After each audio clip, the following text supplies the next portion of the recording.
ንጉሱ ምን አሉ? አይ ቼክ አርጓቸው ጣሊያኖች ምን አድርገው እንደሆነ ተኝተው እንደሆነ ትጥቅ ፈተው እንደሆነ ተዘናግተው እንደሆነ አይ ዝግጁ ናችሁ ወይ?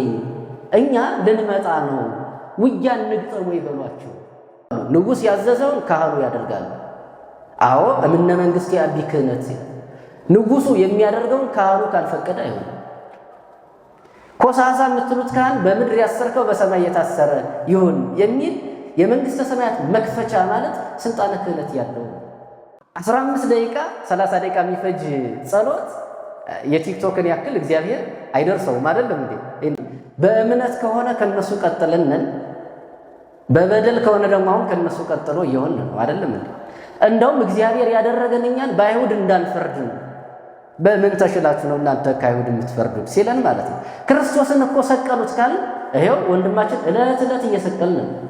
እውነት እንነጋገር ከተባለ ዕለት ዕለት ማለት ነው። ሰው ገሎ አይደክመው።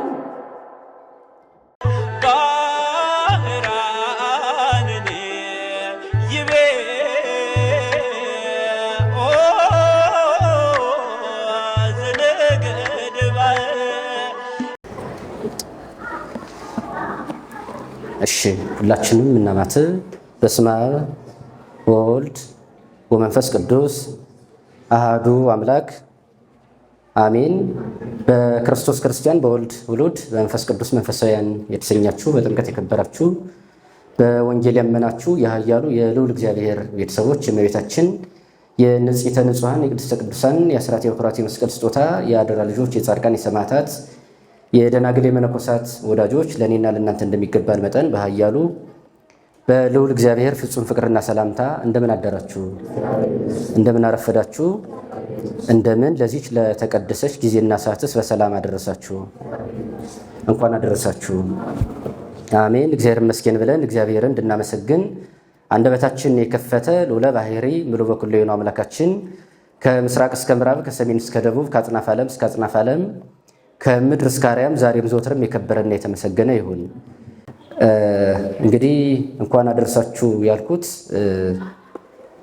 ብዙ ነው። በመዋዕለ ጾሙ ለሶስተኛው ሳምንት በቅዳሴው በጠዋት በአውደ ምሕረት በነበረው እንደምታውቁት የእናንተ ባህል ደግሞ በተለየ ከእሑድ ላይ ደብረ ዘይት እንዲሉ አባቶቻችን የአድዋን ድል መታሰቢያ በማሰብ አይደለ አድዋና ቤተክርስቲያን በሚል ስለሆነ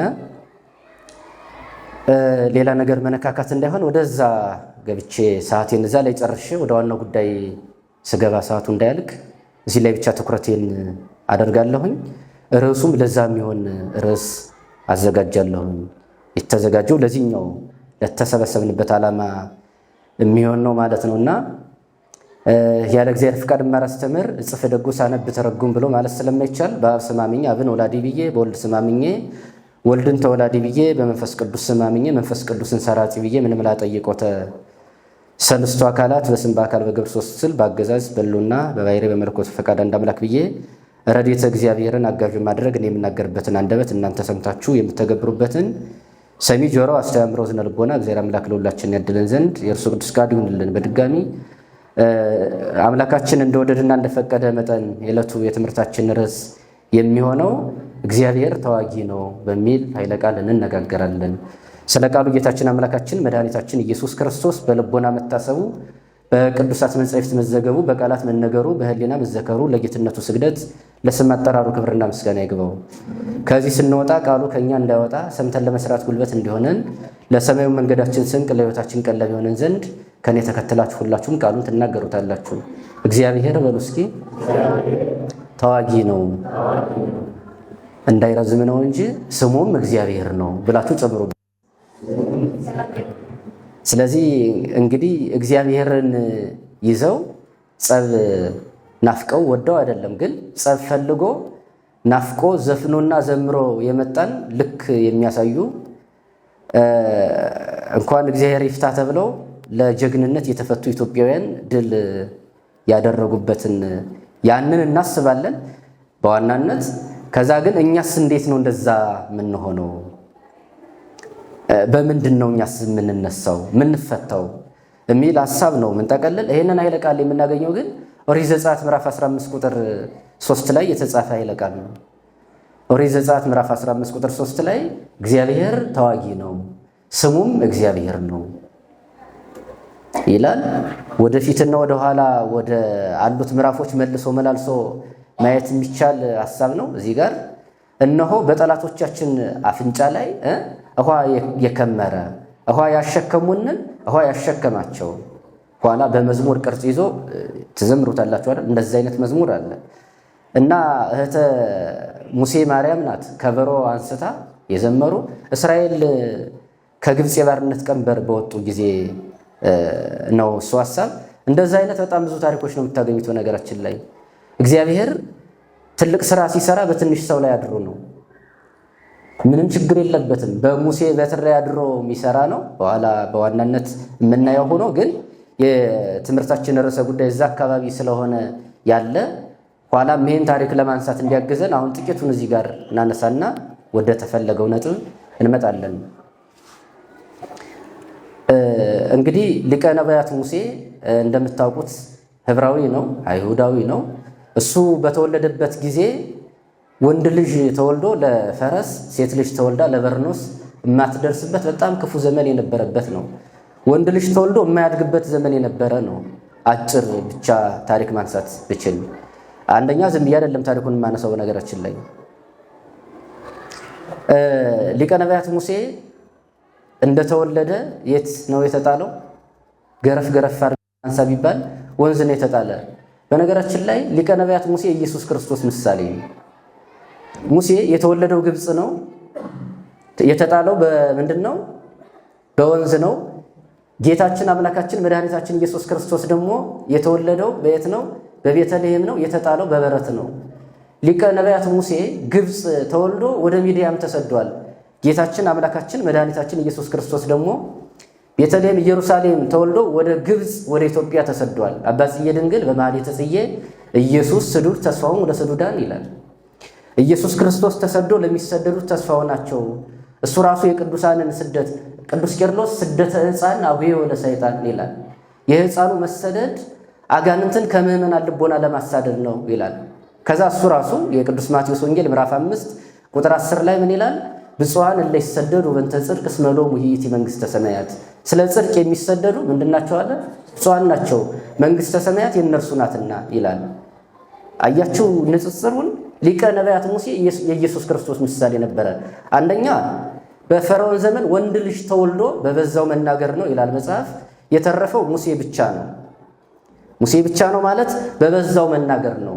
ሙሴን ስለሆነ ታሪኩ እያነሳ ያለው በሙሴ ተገብቶ እየተናገረ ነው። ሌላ ወንድ አልተረፈም ማለት አይደለም። በሄሮድስ ጊዜ ወንድ ልጅ ተጨፍጭፎ የተረፈው ማን ነው? ኢየሱስ ክርስቶስ ነው እኮ። ግን ሊቀ ነቢያት ሙሴ ከግብፅ ወደ ሚዲያም እንደተሰደደ ኢየሱስ ክርስቶስ ከቤተልሔም ወደ ግብፅ ወደ ኢትዮጵያ እንደተሰደደ ሊቀ ነቢያት ሙሴ ጦርነት ላይ ማለት ነው እጁን ይዘረጋል በትምህርተ መስቀል ቀኝና ግራ ዘርግቶ የጋመ የፋመ ጦርነት ላይ ሆርና አሮን የተባሉ አሮን ታላቅ ወንድሙ ነው። ልክ ቀኝና ግራ እጁን ይዘው ክቡደ መዝራዕት ስለነበረ ይላል እጁን እንዲደግፈው ይይዙለታል። ከዛ በኋላ ያ የጋመ ጦርነት እሳት የሆነ ጦርነት ምን ይላል ማለት ነው? ይበርዳል። ሙሴ እጁን ሲያወርድ ጦርነቱ እንደገና ይነሳል። ሙሴ ውሃ ወደ ወይን ወደ ደም የለወጠ ነው። ኢየሱስ ክርስቶስ ውሃ ወደ ወይን የለወጠ ነው። ሙሴ ጦርነት ላይ እጁን በዘረጋ ጊዜ ድል ይነሳ ነበረ ብያቸዋለሁ። ሙሴ ሙሴ ዝብጣነ ባሕር በበትረከ ይላል አባ ጊዮርጊስ ዘጋስጫ በውዳሴ መስቀል ድርሰቱ። ሙሴ ባሕሩን ምታው ይለዋል። በምን? በበትር ባሕሩን ምታው። ከዛሳ ልክ እንደ ግርግዳ ቀኝና ግራ ሆኖ ይቆምና እስራኤላውያን ተሻግረው ሲያልቁ እንደውም የእስራኤላውያን የፈረሱ የመጨረሻው ፈረስ ጅራቱ፣ የግብፃውያን የመጨረሻው ፈረስ አንገቱ ይላሉ የብሉይ ኪዳን መተርጉማን። ገብቶ ሲያልቅ ሙሉ በሙሉ የመጀመሪያው ፈረስ የግብፃውያን ራሱ ምኑ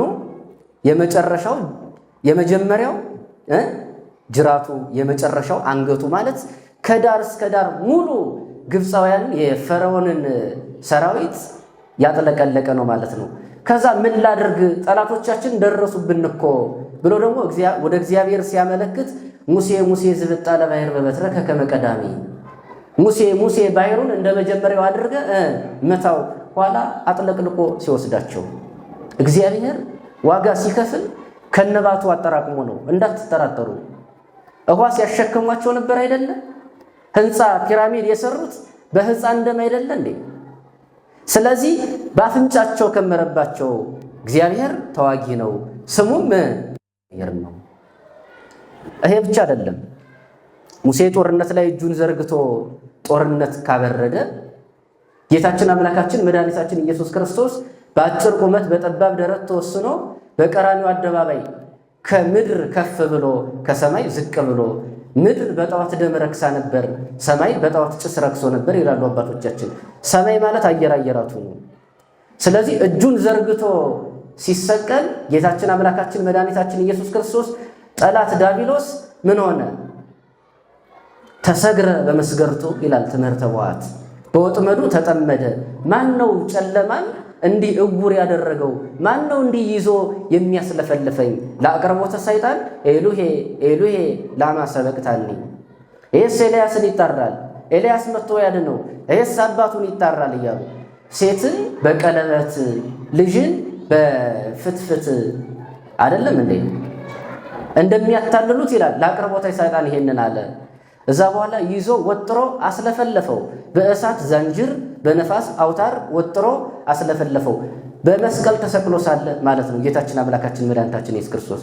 ይሄ ብቻ አይደለም፣ እንደ እግዚአብሔር ያናገረኝ እንደ ሞት ያስፈራኝ የለም ይላል ሊቀ ነቢያት ሙሴ። እረፍት መቼ ነው ተብሏል? መቼ ነው እረፍቱ? የሊቀ ነቢያት ሙሴ በዕለተ ዓርብ ነው። ጌታችን አምላካችን መድኃኒታችን ኢየሱስ ክርስቶስ ቅድስት ነፍሱን ከቅዱስ ሥጋው የለያት መቼ ነው? በዕለተ ዓርብ ነው። አያችሁ፣ ከልደቱ ከስደቱ ከሂደቱ ጾሙን ብታዩ 40 መዓልት 40 ሌሊት ጾመ። ጌታችን አምላካችን መድኃኒታችን ኢየሱስ ክርስቶስ 40 መዓልት 40 ሌሊት ጾመ።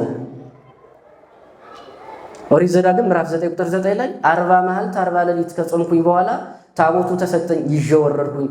ሙሴ 40 ጾሞ ከሕገ ልቦና ወደ ሕገ ኦሪት ተሸጋገረ። ጌታችን አምላካችን መድኃኒታችን ኢየሱስ ክርስቶስ 40 ጾሞ ከሕገ ኦሪት ወደ ሕገ ወንጌል አሸጋገረ። ታዲያ ሙሴ ኢየሱስ ክርስቶስ የሚተካው ሙሴ ከአዳም እስከ ሙሴ ሞት ነገሰ ይላል ሮሜ ምዕራፍ 5 ቁጥር 12 ላይ ቅዱስ ጳውሎስ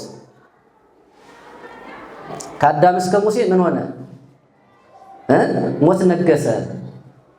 ታዲያ ሞት ነገሰ ማለት ነው እስከ ዳግማዊ ሙሴ እስከ ኢየሱስ ክርስቶስ ድረስ ሞት ነግሶ ነበር። ሞተ ነፍስ ነግሶ ነበር። ሞታ ለነፍስ ርቅም እግዚአብሔር ይላል ማር ይስሐቅ መጽሐፍተ መነኮሳት ላይ የነፍስ ሞቷ ከእግዚአብሔር መራቅ ይላል። ሙሴ ያለው ሊቀ ነቢያት ሙሴን አይደለም፣ ዳግማዊ ሙሴ ኢየሱስ ክርስቶስን ነው። ቅዱስ ሄራቅሊስ ዳግማዊ ሙሴ ይለዋል ኢየሱስ ክርስቶስን። እንደው ታዲያ አይመስልም ጎበዝ? ሙሴ ኢየሱስ ክርስቶስን አይመስልም? ግን ያለ ነገር አላነሳውትም። ሲወጡ ከበሮ እየመቱ እየዘመሩ ሲወጡ እነሆ እግዚአብሔር ተዋጊ ነው፣ ንጉሥ ይሂድ ንጉሥ በብዛት ሰራዊት፣ ንጉሥ በሰራዊቱ ብዛት አይድንም ይላል። አይድንም። ከእግዚአብሔር አብሮት የሌለ ሰው ስራ አይሰራም። ወጢንሰ እምአበሰብ ይላል ቅዱስ ዮሐንስ አፈወርቅ። መጀመር ከሰው ዘንድ ነው። ምንም ነገር ሰው ሊጀምር ይችላል፣ መንፈሳዊ ሕይወት ሊጀምር ይችላል፣ ግን ይቋረጥበታል። ልምራ ሊል ይችላል፣ ግን እንዳውኑ ሞት ያረክሳል ማለት ነው። ከመግደል ላይደክም ይችላል ማለት ነው። ህዝቡ አይገዛለትም ማለት ነው። ታውቃላችሁ፣ ከእግዚአብሔር ጋር ካልሆነ ክህነት ይወድቅበታል፣ ይሰበርበታል፣ ይፈርስበታል። ምንኩስና ይፈርስበታል። መነኩሴ ከመነኮሰ ቀን ጀምሮ 40 ቀን ገላውን አይታጠብም፣ 40 ቀን ልብሱን አይወልቅም። ለምን? ምንኩስናው እንዲጸናለት። ሲሞት በዛ ልብስ ነው የሚገነዘው። ሲገነዝ አይኑ፣ አፍንጫው፣ ጆሮ፣ አፉ ይሸፈናሉ። የዚህን ዓለም ጣዕም አላየውም፣ በአፌ ጣዕሟን አልቀመስኩም፣ ዋዛ ፈዛዛ ሳቅ ስላቅ አልተናገርኩም፣ የዓለምን ጫጫታ በጆሮ ያልሰማሁም ለማለት ማለት ነው። ሰፊ ነው ጉዳዩ እኮ። ግን አሁንም ወደ ዋናው ሳንገባ እንግዲህ ኋላ አንዳንድ ነገሮችን እናነሳለን እግዚአብሔር ተዋጊ እንደሆነ። ግን አባቶቻችን 1884 ዓመተ ምህረት እንደ አውሮፓውያን አቆጣጠር በተደረገው የበርሜል ጉባኤ ላይ ምናልባት ሙያ ለባለሙያ ነው፣ የታሪክ መምህራን ትኖራላችሁ። ምናልባትም የቤተ ክርስቲያን ታሪክም ይሁን የሀገር ታሪክ ኒውትራል የሆነ የታሪክ ጸሐፊ ካለን ማለት ነው፣ ገለልተኛ ሆኖ እውነቱን የሚጽፍ ካለ የሰማችሁኝ ነው አይደል እንዴ? እንዲያ ካለ ራሳችሁ አናላይዝ እያደረጋችሁ አበርክታችሁ 10 የታሪክ መጽሐፍ አንብባችሁ የራሳችሁን ስታስቀምጡ ፉትኖት ላይ እንትና እንደዛ ይላል ህዳግ የምንለው ማለት ነው አይደለ? እታች እንትና እንደዚህ ይላል፣ እንትና እንደዚህ ይላል፣ እንትና እንደዚህ ይላል፣ እኔ ግን እንዲህ ይላለሁ ተብሎ ነው አይደል የሚጠቀለል። ሐሳብ በ4 ነጥብ አይዘጋም። ለምን እንደሆነ ታውቃላችሁ? ሌላ ከሱ የሚበልጥ የሱ ሲኒየር ይኖራልና በዛ ጉዳይ ላይ በጣም ኤክስፒሪየንስ የሆነ ሰው ይኖራልና። እዛ በኋላ እንግዲህ የሀገር ወዳጅነት በተደረገ ጊዜ ደግሞም እንዴት እንቀራመት አፍሪካን በቅኝ ግዛት በተባለ ጊዜ ጣሊያን ከኢትዮጵያ ጋር ወዳጅ እንድትሆን ተደረገ። 20 አንቀጽ ያለው የውጫሌ ስምምነት ታውቁት ነው አይደል እንዴ? 20 አንቀጽ ያለው ሰነድ ተደረገ በጣሊያንኛ ቋንቋና በአማርኛ ቋንቋ። በጣም ቀንጭቤ ብቻ ዋና ነጥቡን ሳላነሳ እንዳልሄድ ማለት ነው። ከዛሳ አንቀጽ 17 ላይ 2 አይነት ሐሳብ ነው ያለው ታውቃላችሁ? የጣሊያንኛው ወይ የአማርኛው ምንድነው የሚለው?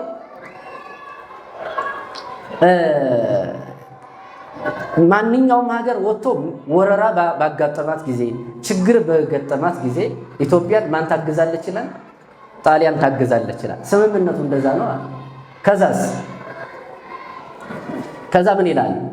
የጣሊያንኛው ላይ ደግሞ አይ ምንም አይነት ችግር ቢገጥማት ምንም አይነት ወረራ ቢመጣ በጣም ሐሳቡን ብቻ ያዙልኝ፣ ሌላውን በስነ ስርዓት እዚህ ላይ የጻፉ ሰዎችን ታሪክ እየፈለጉ በስነ ስርዓት ማንበብ ነው የሚሆነው ማለት ነው። የራሳቸው ላይ ደግሞ ምንም አይነት ችግር ቢገጥማቸው በጣሊያንኛ ቋንቋ የተጻፈው አንረዳም አይነት ነገር የሚል ነው። ኋላ እንግዲህ አፄ ምኒልክ ናቸው ያንን አስተረጎሙ። ኋላ በኢትዮጵያ 1888 ዓመተ ምህረት ከ7 ወር ቀደም ብለው እንግዲህ ምን አደረጉ ማለት ነው? 7 ወር ነው የፈጀው ከነጉዞው የዘመቻ ጊዜ ማለት ነው። ጉዞውን ጨምሮ ውጊያውን ጨምሮ መንገዱን ጨምሮ በእግር ነው እንግዲህ እንደምታውቁት ነው። ቀንጨብ ብቻ አድርጌ ነው ማንሳት የምፈልገው። አገሬ ሆይ መቼስ የበደልኩህ አይመስለኝም። የሰማችሁኝ ነው? የበደልኩህ አይመስለኝም። ከበደልኩ እንኳን ሀገር ሊወር የመጣ ሃይማኖት ሊወር የመጣ ሃይማኖት ሊያስክድ የመጣ ሃይማኖት ለውጡ፣ ማተባችሁን ቁረጡ፣ ወደ ገደል ውደቁ፣ በገመድ ታነቁ የሚል ስለመጣ ማለት ነው። የሚያስክድ ስለመጣ እነሆ አብረህ ክተት ዝመት። የበደልኩ ነገር ካለ ከዘመቻ ስንመለስ ጣሊያንን ድምጥማጡን አጥፍተን እግዚአብሔርን ይዘን ተጉዘን ያኔ ጣሊያንን ድል ነስተን ስንመጣ የቅሬታውን ጉዳይ የበደሉን ጉዳይ ኋላ እንካካሳለን። መቼ? ሀገር ሰላም በሆነች ጊዜ። ደስ አይልም? እግዚአብሔርን ይዘን እንጓዛለን።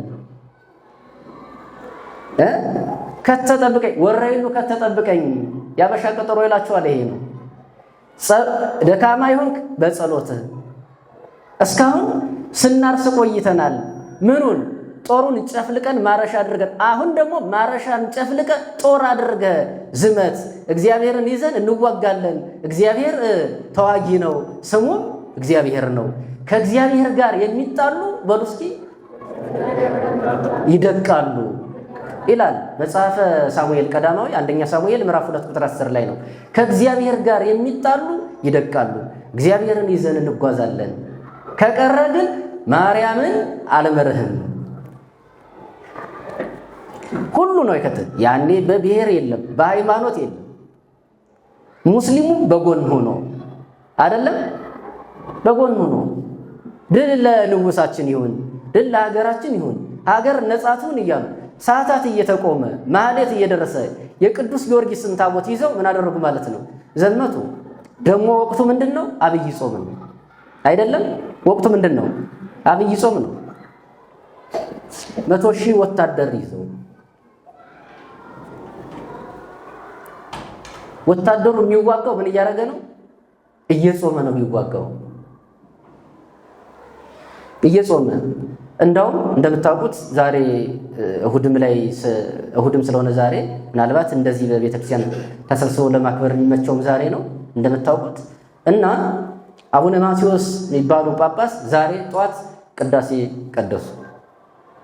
ከዛሳ ቅዳሴ ቀድሰው ወታደሩን ሁሉ ምስጢር የተካፈላለ ስጋው ደሙን የተቀበለ መኳንንት መሳፍንት፣ ከዛ ምስጢር ያልተካፈለውን ደግሞ ጸሎተ ኑዛዜ ያድርገው፣ ጸሎተ ፍትሐት አድርገው። ታውቃላችሁ ከዛ በኋላ አይመችም። አሁን ጸሎተ ፍትሐት በሕማማት ስለማይደረግ ቀደም ተደርጎ እሁድ ይደረጋል አይደል? የሆሳዕና የሰማችሁ ነው። አሁን አይመችም። ሌላ የማይደረግበት ጊዜ መጥቷል። አሁን ወደ ጦርነት ነው የምትገባው። ስለዚህ እግዚአብሔር ይፍታ ብለው ሲልቁት ቅድም ነግሬያቸዋለሁ አይደለ? ያ እንኳን ወንያሙ ኢትዮጵያዊ እግዚአብሔር ይፍታ ተብሎ የሀገር ፍቅር ያለው ፍቅረ እግዚአብሔር ያለው ጦርነት ፈልገው አልሄዱም። ፈልገው ሄደዋል። ልክ የመጣውን ግን ጎልማሳ በሚስቱ ጎልማሳ በሚስቱ ይደረዳል። አንዳንድ ጊዜ አይ በቃ ይላል፣ ቸልተኛ እንሆናለን። አንዳንድ ጊዜ ይስቅስል ይላል። ከ10ቱ ትእዛዛት አንዱ አትግደል ነው። ግን ጎልማሳ በሚስቱ ላይ ቢያገኝ ሌላ ጎልማሳ ምንድን ነው የሚለው? አይ እግር ጥልህ ነው፣ ተሳስተ ነው። ምናልባት በዜና ቅዱሳን እነ የዋህ ጳውል ይሄንን አድርገዋል፣ እና አፄ ካሌብ ይሄንን አድርገዋል። ሚስታቸውን ከሌላ ጋር ሲያገኙ ውይ በጣም ይቅርታ አድርግልኝ እስካሁን ስለበደልኩሽ እግዚአብሔር መልካም ትዳር ያደርግላችሁ ብለው ጥለው ወጥተዋል። ገዳም ገብተዋል እነ የዋህ ጳውል። ግን እንደዛ ነው። በደንብ ተንከባከብልኝ ባለቤቴን ብሎ እንደው ታዲያ ለምን እስካሁን አልነገርሽኝም? ከሰራተኛው ጋር አግኝተው ነው ከአገልጋዩ ከወንድ ሰራተኛው ጋር። ታዲያ እስካሁን አትነግሩኝም ነበር? እንደዚህ ትዳሬን በአገባብ አልመራስል አልመችሽ ስል መንገር ነበረባችሁ። በል ባለቤቴን በደንብ ተንከባከብ። አንድ የበግ አጎዛ አንድ መዝሙረ ዳዊት ይዘው ገዳም እየገቡ ያደረጉ አሉ። ግን ጎልማሳ በሚስቱ እግዚአብሔር በመለኮቱ ንጉሥ በመንግስቱ ሲመጡበት አይወድም። ይወዳል እንዴ? አይወድም። ጌታችን ዲያብሎስን እኮ እንደዛ ነው ያደረገው። በነገራችን ላይ ከአውዱ ለመውጣት አይደለም። ይሄ ጾም 3 ክፍል ያለው ነው። ሁል ጊዜ የተለመደ ነገር ብቻ አይደለም። በቅዱስ ያሬድ የቀመር ስርዓት የምታውቁት ነው። ስንት ሳምንታት አሉት? 8። እሺ እሱን አልነግራችሁም። ዘወረደ ቅድስት ስል አልውልም። ግን 3 ክፍል አለው አብይ ጾም። የመጀመሪያው ሳምንት ጾመ ሕርቃል ይባላል። ሕርቃል ሄርቃሊዮስ ወይም ደግሞ ሄርቃዲዮስ ይለዋል። የቤዛንታይን ንጉስ ነው። ቤዛንታይን ማለት የአሁኗ ቱርክ ነች። አይ የሮም ንጉስ ነው ይልና ራሷ ቱርክ ወይም ደግሞ ቤዛንታይን በሮም ስር ስለነበረች የቱርክ ነው ወይም ደግሞ የቤዛንታይን ነው የሮም ነው ቢል አይጣላም። ግን ዝሮ ሕርቃል ሄርቃሊዮስ ነው። በ628 ዓመተ ምህረት የነገሰ ነው። ከሱ ዘመን ቀድሞ 14 ዓመት ንጉስ ኬሪዮን ወይም ደግሞ ንጉስ ፎቃ የተባለ የአርመን ንጉስ ማን ነው? የፋርስ ንጉስ። እሱ 100 ክርስቲያኖችን እንዳለ ጠራርጎ ወስዷል። የጌታችን መስቀል ወስዷል፣ ማርኳል። አንተ የእግዚአብሔርን የምትፈራ እግዚአብሔርን የምትወድ የመስቀል ፍቅር ያለህ እንደሆነ ሰምተን ወደ አንተ አቤቱታ መጥተናል። ሂደ ፋርስ ወርደ ንጉሱን ወግተ መስቀሉን ብታመጣልን ደግ ነበረ ይሉታል ክርስቲያኖች። ከዛስ አይ አዎ የመስቀል ፍቅር አለኝ፣ አዎ ፍቅር እግዚአብሔር ፈሪሃ እግዚአብሔር አለኝ፣ ነገር ግን ሰው የገደለ ሰው እድሜ ልኩን ይጹም የሚል ጽኑ ቀኖና ቀንነዋል ሐዋርያት በሲኖዶሳቸው። እሱም ፈርቼ ነው ይላቸዋል። ታዲያ ምን ችግር አለው? ቅዱስ ዳዊት እንደተናገረ የሰው እድሜው ቢበዛ 70 ቢበረታ 80 ነው። ተከፋፍለን ብንጾምለ 1 ሳምንት አይደርስብንም ብለው ጾመውለታል። 1 ሳምንት ካቶሊክ አይጾምም። ጾመ ቅድስት ብሎ ይጀምራል። የመጀመሪያው ሳምንት አይጾሙም ካቶሊኮች። እኛ አንድ ንጉሥ የጾመው ብለው አንዳንድም እንደዛ የሚያረጉ አሉ። ሰዓቱ ራሱ ይለያል። እስከ 12 ሰዓት ነው የሚጾመው የመጀመሪያው ሳምንት። ሁለተኛው ከቅድስት ሰኞ እስከ ኒቆዲሞስ ዓርብ ድረስ ያለው 6ቱ ሳምንት አንድ ስያሜ ነው ያለው። ጾመ ቅድስት ዘእግዚእነ ወአምላክነ ይለዋል። ቅዱስ እግዚአብሔር የጾመው ባለፈው ሳምንት ማለት ነው። በቅድስት ሀገር በኢየሩሳሌም በሰለሞን ቤተ መቅደስ በቅድስቱ ጫፍ ከዲያብሎስ የተፈተነበት ሰንበቴ ቅድስቴ እንታይ ረፍኩም ኩሉ ግብሬ ይቤ እግዚአብሔር ይላል ደግሞ ቅዱስ ያሬድ በድጓው። ስለዚህ ሰንበት ሆይ ቅድስት ነሽና ከሁሉ ስራዬ አርፍብሻለሁ ብሎ እግዚአብሔር ተናገረ። ቅድስት ሥላሴ፣ ቅድስት ድንግል ማርያም፣ ቅድስት ሰንበት፣ ቅድስት ሀገር ኢየሩሳሌም በእምነት ከሆነ ከነሱ ቀጥለንን፣ በበደል ከሆነ ደግሞ አሁን ከነሱ ቀጥሎ እየሆን ነው አይደለም እንዴ? እንደውም እግዚአብሔር ያደረገን እኛን በአይሁድ እንዳንፈርድ ነው።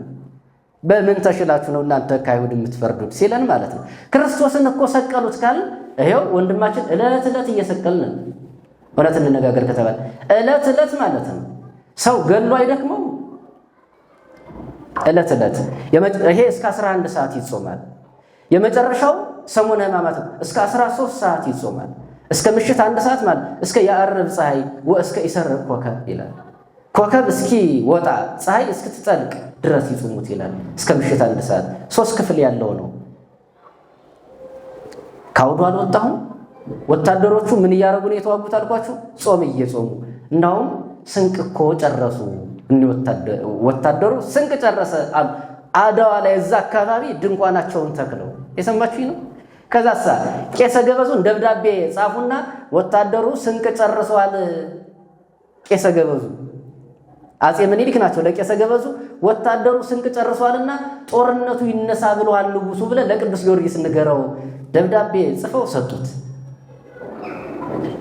ሄዶ ሰግዶ ከታቦቱ ፊት ሰላም ለኪ ቅድስት ቤተ ክርስቲያን አምሳለ ኢየሩሳሌም ሰማያዊት ማኅደረ መለኮት ወመስተስሪያት ምሳሉ ምስጋድ ብለን እንሰግዳለን። መቼም ቢሆን በሰንበትም ቢሆን 3 ጊዜ እንሰግዳለን አይደለም?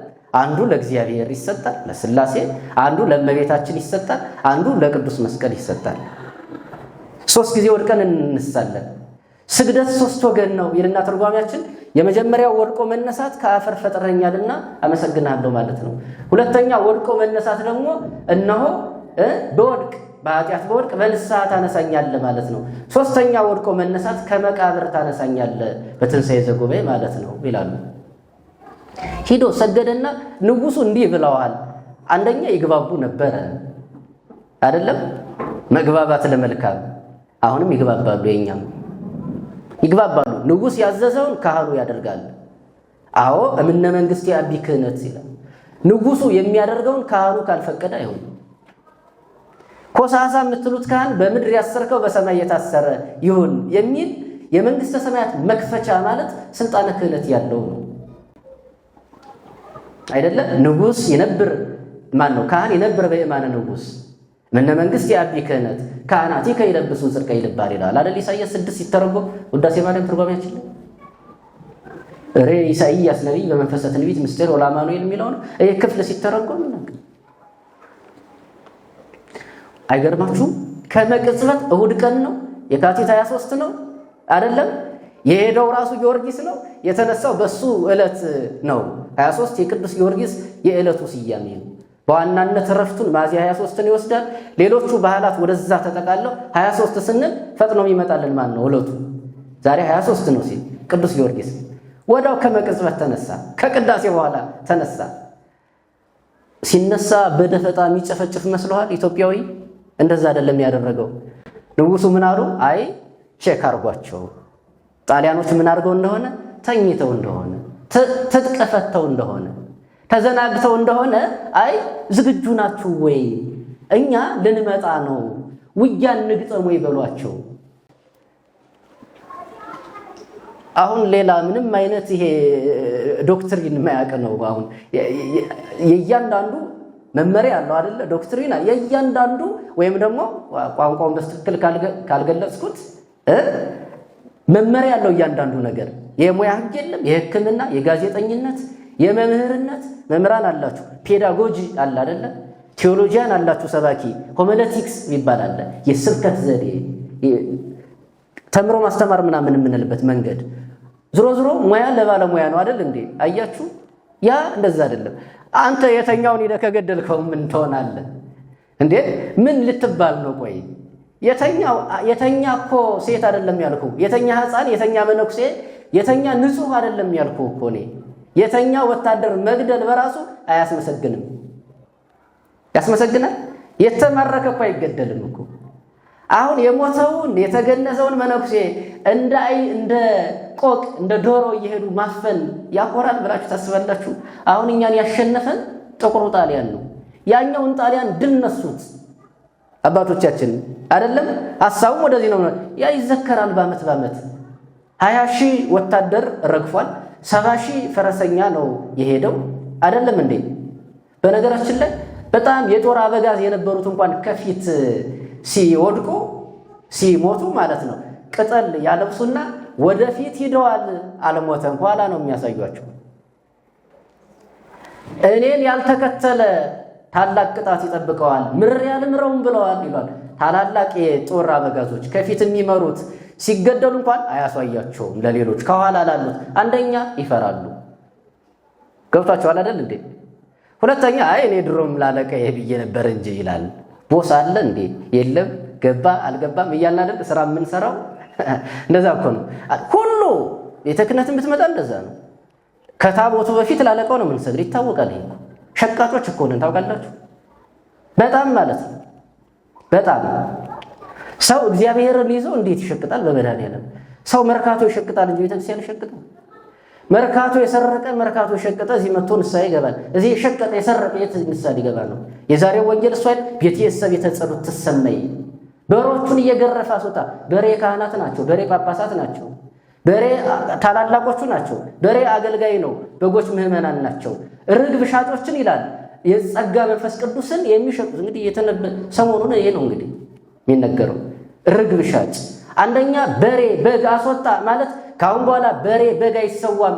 ካሁን በኋላ አማናዊ በግ እኔ ነኝ። ነዋ በጉ ለእግዚአብሔር ዘያትቱ ያሴስል ኃጢአተ ዓለም የተባለልኝ እኔ ነኝ የምሰዋው ካሁን በኋላ አማናዊ በግ። ቀንዱ ያልዞረ ይለው የለ፣ በጭንቅላቱ ትዕቢት የሌለበት፣ ጥፍሩ ያልዘረዘረ ይለው የለ፣ በእጁ ደም ማፍሰስ የሌለበት፣ ፀጉሩ ያላረረ ይለው የለ፣ በሰውነቱ እብለት ድፈት ኃጢአት የሌለበት ክብር ይግባውና ፍጹም ሰው ፍጹም አምላክ ሲሆን እንበላ ኃጢአት ባይቴታ ይላል አይደለም። የበጉ ደም ሲቀባ በር ላይ ዘጸአት 12 እኮ ነው ቁጥር 3 የበጉ ደም ሲቀባ በር ላይ ቀሳፊ መልአክ ይርቃል። የክርስቲያን ከንፈር የታተመ ነው በቅዱስ ሥጋው በክቡር በር የተባለ ይላል ቅዱስ ዮሐንስ አፈወርቅ። የክርስቲያን ከንፈር ነው፣ አፍ ነው። አይ አፍ ዘይትፋም ዘንተ ልስተ ወይ አይ ከርስ ዘያገምር ዘንተ ልስተ ይላል ቅዳሴ ማርያም አባ ሕርያቆስ። ሪዘርቭድ ነው የክርስቲያን ከንፈር፣ ሌላ ነገር አይነካካም። በሜሮን ታትሟል፣ ሥጋው ደግሞ ይገባበታል፣ ሌላ ነገር አይነካውም።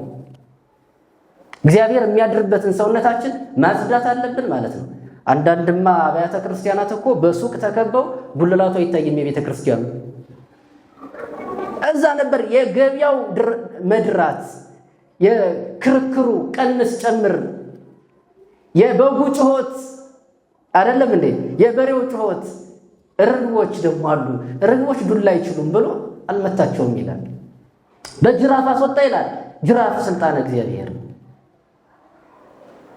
ይሄ ያለበት ነው። በነገራችን ላይ እንዲያ አድርገው ድልነሱ 20,000 ወታደር ከኛ ረገፈ አይደለም እንዴ? ከነሱ የተማረኩ ብዙዎች አሉ።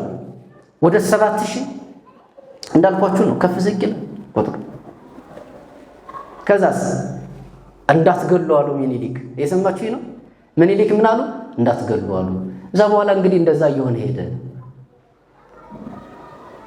ግንቦት 15 ከ7ኛው ወር በኋላ ወደ ኢትዮጵያ ሲመጡ ኢትዮጵያውያን ሊቃውንት በነገራችን ላይ እሱን ካረጋጉ በኋላ የአክሱምን አለቃ እየሾሙ እዛ አካባቢ ያለውን ግዛት እየሰጡ ስራ እየሰጡ እዛ አካባቢ ያለውን የትግራይ ሕዝብ በጦርነት ስለተጨፈጨፈ 30,000 ብር እንግዲህ 30,000 ብር ስንት ይሆን ግን 30,000 ብር እየሰጡ አንዳንዱ ደግሞ አይ በፋይናንስ ራሱ እንደዛ የለም በዛን ዘመን ውሸት ነው ይላል። ብቻ እየሰጡ ከፍ ዝቅ ይበል ቁጥሩ ችግር የለውም። ያን እያደረጉ ስርዓት እያስተካከሉ በማይጨው አድርገው በኮረም አድርገው ባለማጣ አድርገው አስቡት፣ በደስ ያደርገው ነው የሚመጡት። እንግዲህ በእግር እኮ ነው የሚችል ያውም በሰንበት እያረፉ በሰንበት መንገድ እየሄዱ አይደለም፣ በሰንበት አይሄዱ፣ ሰንበትን እያረፉ እንደዛ እያደረጉ ኢትዮጵያውያን ሊቃውንት መወድስ ቅኔ እያቀረቡ ከዛሳ በዝማሬ በመዝሙር ወምድርኒ ትገብር ፋሲካ ታጺባ በደመ ጣሊያን እያሉ አይደል? ታጺባ በደመ ክርስቶስ ነው አይደል? የትንሣኤ መዝሙራችን ነው የምታውቁት። ታዲያ ምድር ታጠበች ያኔ። ስለዚህ እንደዛ አድርገው ዳር ደንበሯን። ይሄ ብቻ አይደለም። በነገራችን ላይ ደብዳቤ ለቄሰ ገበዙ ሰጥተው ቅዱስ ጊዮርጊስን አስነሳው አላሉትም እንትኑን ጦርነቱን። ጎጃም ዲማ ጊዮርጊስ ውስጥ ቅድስቱ የቤተ ክርስቲያን ሁለተኛው ክፍል ላይ የቅዱስ ጊዮርጊስ ስዕል ነበረ። ከዛስ ዕለት ዕለት ይገቡና አቃቢዋ እንዴት አደርክ ጊዮርጊስ ብለውት ነው የሚወጡ። ጸሎታቸው ምንድን ነው? እንዴት አደርክ። እንደውም አንድ ፈረንጅ ይባላል ቅዱስ ዮሐንስ መጥምቅ ቤተ ክርስቲያን በዛ ሲያልፍ ጉድ ሞርኒንግ ጆን ብሎ ያልፋል። የሰማችሁ ነው። በቃ ኋላ ዕለት ዕለት ይሄዳል። የቅዱስ ዮሐንስ መጥምቅ ቤተ ክርስቲያን አንድ ቀን ታሞ አይቀርም መጥቶ ስራት እንግዲህ እግዚአብሔር ይማራህ አለው ነው። ደግሞ ሌላ ነገር አይደለም እሱ መጥቶ እግዚአብሔር ይማራል በሚችለው ቋንቋ አይደለም እንዴ? ስለዚህ እኒህ አቃቢ ጸሎታቸው ምንድነው? ጊዮርጊስ እንዴት አደርክ። ያኔ የለም እየሰማችሁኝ ነው። የለም ጦርነቱ ወደ 3 ሰዓት ነው ፈጀው። ዘመቻው 7 ወር ነው የፈጀው። ከዛስ እንዴ የት ሄዶ ነው ደግሞ ዛሬ ምናምን ብለው ሄዱ። 9 ሰዓት አመሻሹ ላይ የቤተ ክርስቲያኑን መስኮት ሰንጥቆ ገብቶ እዛው ላይ ሲሰቀል ያዩታል። እንደውም የአርኪኦሎጂስቶች ምን ይላሉ? አይ የቤተ ክርስቲያኑ መስኮት ላይ የፈረሱ ጭራ አለ፣ ወይኔ ሀገሬ ብሎ በሮ ሰንጥቆ ነበር የሄደው። እነሱም ጣሊያኖች ይመሰክራሉ።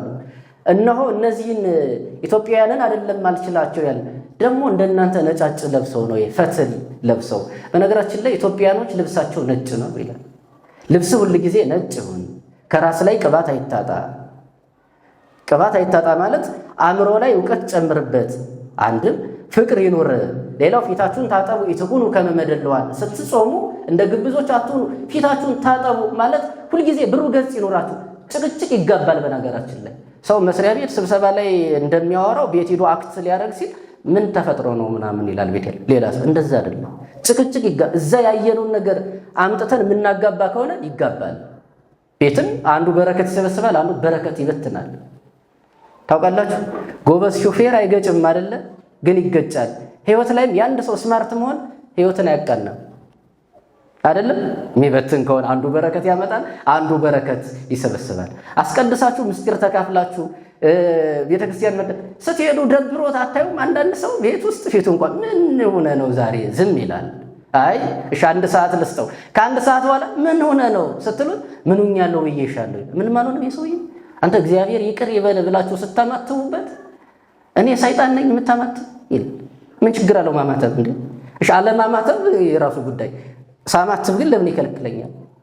የሰማችሁ ነው። ሳማትብ እንደውም ታዲያ ሰይጣን ካልሆነ ሰይጣን ነው ማማተብ የሚጠላ። ቂም ይዞ የሚጸልይ ሰው እሱ ስጋ የለበሰ አጋንንት ነው ይላል አረጋዊ መንፈሳዊ። አንደበቱን ልሳን፣ ሰውነቱን ድንኳን፣ ልቡን ዙፋን አድርጎ ይናገርበታል ማለት ነው። ስለዚህ እንደዛ አድርገው ድል ነስተው የመጡበት ነው። እግዚአብሔር ድሉን ለንጉሱ ያደረገ ነው ማለት ነው። እግዚአብሔር ከማን ጋር ስለነበረ ካላችሁኝ ከንጉሱ ጋር ስለነበረ ነው እግዚአብሔር። እንደውም ቅዱስ ዳዊት በመዝሙር 21 ላይ ምን ይላል? እነሆ ንጉሥ አንተን ያመሰግናል ድል ለእሱ አድርገሃልና እያለ ይናገራል ቅዱስ ዳዊት። ቅዱስ ዳዊት በመዝሙር 21 ላይ ይሄን ይናገራል። ቁጥር 7 ጀምሮ። ስለዚህ አሁን እነሱ ያደረጉትን ምን አደረግን ማለት ነው? ተረክን፣ ተናገረን። እንደዛ ሆነ። እኛስ በቃ እንደዚህ ተረከን ብቻ ጨብጭበን ብቻ የሆነች መንፈሳዊ ተውኔት ብቻ አቅርበን ዘክረን ብቻ እንዳይረሳ እንሂድ? በቃ ያኮ ድል ተነሳ እኮ። አዎ የጀግና ልጆች ነን እኛ። ጭራሽ እኮ አሁን ያንን ሁሉም የተሳተፈበትን ደስ የማይለው ሰው አለ ለሆነ ብሔር ሰጥቶ። ያኔ ከሁሉም ነው ተውጣቶ ሄደ። ታውቃላችሁ? ከሁሉም ማለት ነው፣ ከሁሉም። አሁን ታዲያ ምንድነው የኛ ጣሊያን ካላችሁኝ ዘረኝነት ነው፣ ጠባብነት ነው። እየሰማችሁኝ? በጣም አዴክትድ የሆንባቸው ነገሮች ናቸው። ዘይክል በሉ እስኪ በሉ። ዘይክል ሰሪያ ቤቱ እፎ ያስተሐምም ቤተ እግዚአብሔር። የራሱን ቤት በሉ ያላስተዳደረ የእግዚአብሔርን ቤት እንዴት ሊያስተዳድር ይችላል ይላል ቅዱስ ጳውሎስ እኮ ነው። ሁለተኛ ጢሞቴዎስ ምዕራፍ 3 ቁጥር 5 ላይ ነው የራሱን ቤት ያላገለገለ የእግዚአብሔርን ቤት እንዴት ሊያስተዳድር ይችላል ይላል ቅዱስ ዳዊት። ምን ማለት ነው የራስን ቤት ማለት?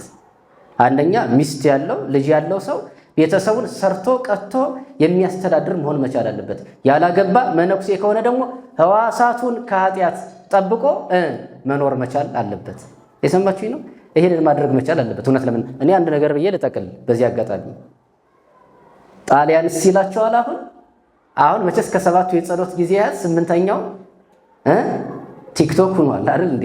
ለሚጠቅም ነገር አንዳውም አሁን በቅርብ ሁሉም መምህራን በሚባል ደረጃ የራሳቸውን መሰረተ አሚል አለኝ እኔ አብዛኛው ሁሉም በሚባል ደረጃ እስካሁን ጳጳስ ነው ያላየሁት እንጂ መነኮሳት ሁሉ ገብተዋል። ጥሩ ነው፣ ተደራሽ ለማድረግ ነው፣ ሰውን በዚህ የምናገኘው ስለሆነ ነው። ግን እስኪ አንድ ነገር ልንገራችሁ። በእርግጥ ዳዊት መድገም እንዳታስቡት ተራራ ነው።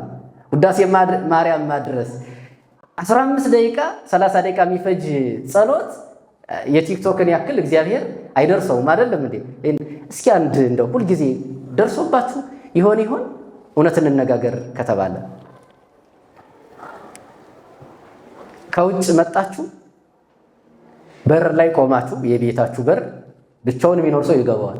ከዛስ ያልተነጠፈ አልጋ አለ፣ ያልተጸዳ ቤት አለ፣ ያልታጠፉ ብዙ አለ።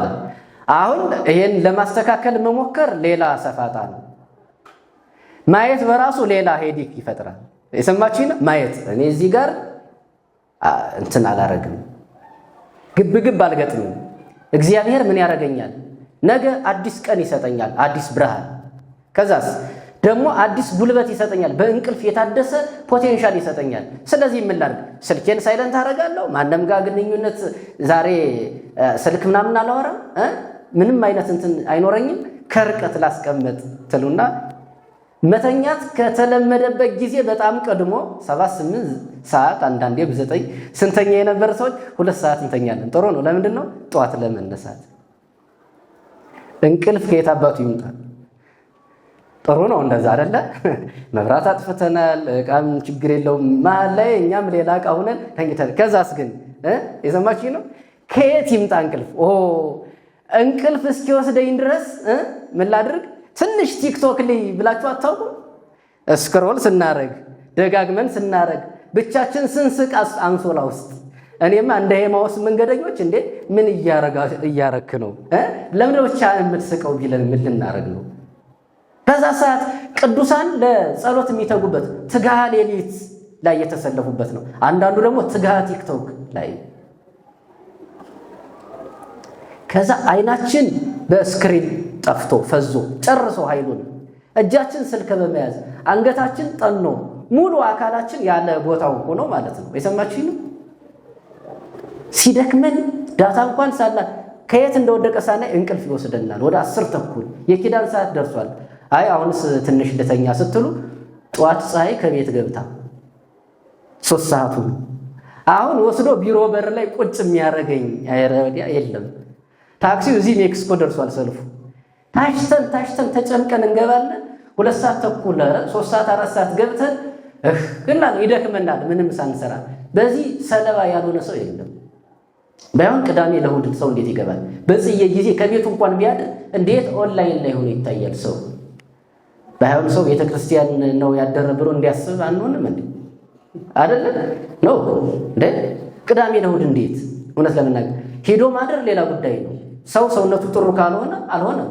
የህመም ስሜት ካለው ድካም ካለው ራሳችን እናውቃለን። ስለዚህ እኛ በዚህ ነው አዲክትድ የሆነው።